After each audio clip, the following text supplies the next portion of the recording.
Hi, friends. This is Pastor Chris coming to you from my office on Thursday, the 2nd of April.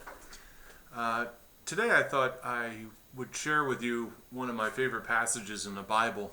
I know a lot of us are experiencing a lot of different things here during these last few weeks, and I know a lot of us are perhaps a little down about not being able to meet for Palm Sunday and Holy Week and Easter in the coming weeks, and just the unknown of everything that might be coming in the days to come.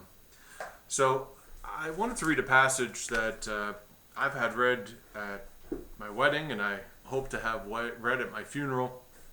It comes to us from Ecclesiastes. Now, if you're not familiar with the book of Ecclesiastes, it's within the wisdom literature section of the Bible, the Old Testament. It comes right after the Psalms and Proverbs. And Ecclesiastes, tradition has it that King Solomon wrote it, but it was certainly written by a wise, I like to call it church advice. So a wise author called the teacher, offering advice to the followers of God, to the collected people.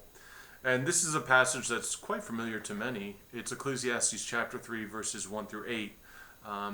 From a certain generation, you might know it as a folk song written by the Byrds called Turn, Turn, Turn. But hear this word of God. For everything there is a season and a time for every matter under heaven, a time to be born and a time to die, a time to plant and a time to pluck up what is planted, a time to kill and a time to heal, a time to break down and a time to build up, a time to weep and a time to laugh, a time to mourn and a time to dance, a time to throw away stones and a time to gather stones together, a time to embrace and a time to refrain from embracing, a time to seek and a time to lose, a time to keep and a time to throw away, a time to tear and a time to sow, a time to keep silence and a time to speak, a time to love and a time to hate, a time for war and a time for peace.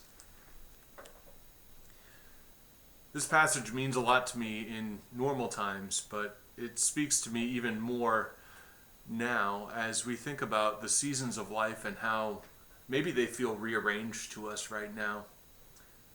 I also think of how seasons of life overlap oftentimes.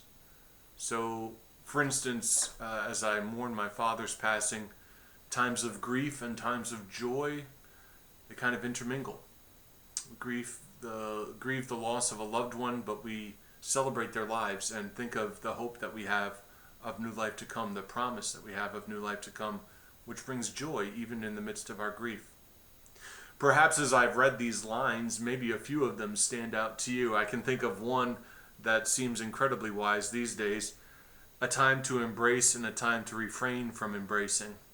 I think most of us think about how perhaps if we're in the same house as a few people, we're maybe embracing a little bit more than we want to right now, but also refraining from embracing in so many more ways with the people around us and outside of us that we don't see right now. So I wonder, what is this time feeling like for you?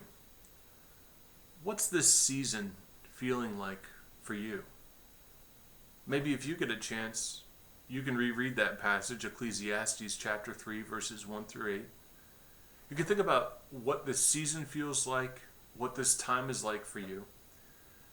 And maybe you might find it interesting or helpful to think about if you were to write a few new passages to these verses, a few new verses yourself.